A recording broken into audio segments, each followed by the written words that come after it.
प्रिय छात्रों, सीबीएसई द्वारा निर्धारित 2020-21 का जो प्रतिदर्श प्रश्न पत्र कक्षा 10 विषय हिंदी कोड 002 का जो प्रतिदर्श प्रश्न पत्र है,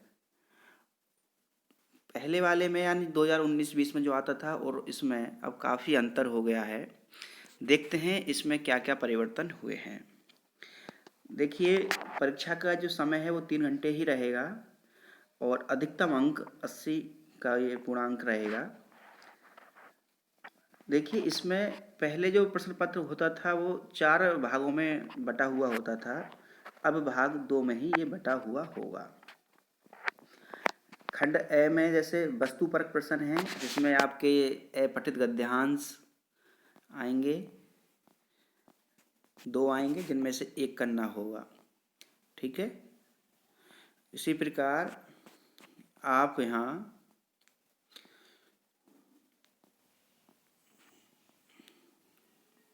फिर उसी प्रकार से अपठित पद्यांश आएंगे, ये भी 2 होंगे, जिनमें से आपको 1 करना होगा। और इन सभी प्रश्नों के उत्तर आपको विकल्प टाइप में मिलेंगे।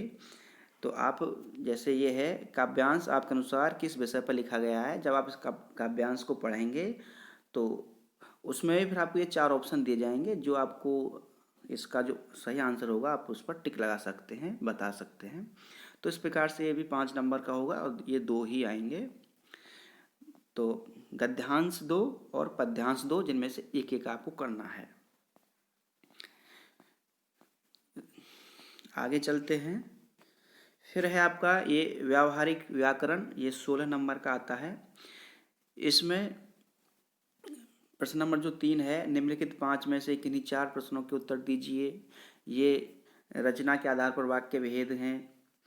ठीक है। तो ये 5 में से हमें 4 करने हैं, तो वाक्य भेद का ये प्रश्न है। ये भी विकल्प यही रहेगा। उसके बाद में ये वाच्य परिवर्तन वाले हैं, वाच्य, क्रमवाच्य, कृत्यवाच्य वाले। ठीक है, ये भी विकल्प में ही रहेंगे। आप प्रश्नों को पढ़ के उसके सही उत्तर को चुनना होगा। तो आपको ये व्याकरण भी विकल्पीय रूप में ही मिलेगी। उसके बाद में है, यदि हम चलें, ये पाठ्य पुस्तक में से 14 नंबर का जो है, निम्नलिखित गद्यांश को पढ़कर दिए प्रश्नों के उत्तरार्थ सबसे उचित विकल्प लिखिए। तो इसमें भी यही रहेगा कि आप गद्यांश को पढ़ेंगे और जो प्रश्न दिए गए हैं उनके भी 4 विकल्प दिए गए हैं, उसमें से जो सही विकल्प हो आप उस पर निशान लगाएंगे या लिखेंगे अपनी उत्तर पुस्तिका में। तो इस प्रकार से ये भी विकल्प ही प्रश्न रहेंगे। तो यानी जो खंड ए रहेगा आपका वो विकल्पीय ही रहेगा। पढ़कर और ऑप्शनों में से देखकर आपको सही उत्तर चुनना है। तो इस प्रकार अब खंड व आता है वर्णनात्मक प्रश्न। इसमें हमारी जो पाठ्य पुस्तक एवं पूरक पाठ्य पुस्तक है उसमें से ये प्रश्न पूछने के लिए आएंगे। ठीक है। और ऊपर ही दिशा निर्देश लिखे होते हैं कि निम्नलिखित प्रश्नों के उत्तर लगभग 25 से 30 शब्दों में लिखिए। तो ये आपके 4 प्रश्न हैं, आपको चारों ही प्रश्न आपकी पाठ्य पुस्तक से हैं और ये आपको 25 से 30 शब्दों में लिखने होंगे। उसके बाद में निम्नलिखित प्रश्न के उत्तर लगभग 60 से 70 शब्दों में लिखिए। ये उनसे थोड़े बड़े हैं, जिन्हें हम लघु उत्तरात्मक प्रश्न कह सकते हैं। आप इन्हें करेंगे। और उसके बाद में निम्नलिखित प्रश्नों में से किन्हीं 2 प्रश्नों का उत्तर लगभग 40 से 50 शब्दों में लिखिए। ये आपका जो पूरक पाठ्य पुस्तक जो कृतिका है उसमें से हैं। ये 6 नंबर के आएंगे। अब 2 करने होंगे 3-3 नंबर के। उसके बाद में लेखन है।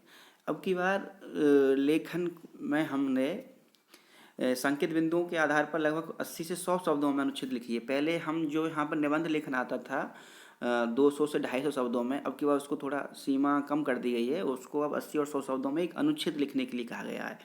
अब की बार हमें एक अनुच्छेद लिखना है, अनुच्छेद में एक पैराग्राफ के रूप में लिखना है, लेकिन उसमें ये सारे बिंदु समावेश होने चाहिए। ठीक है, तो एक थोड़ा ये यहाँ पे परिवर्तन है।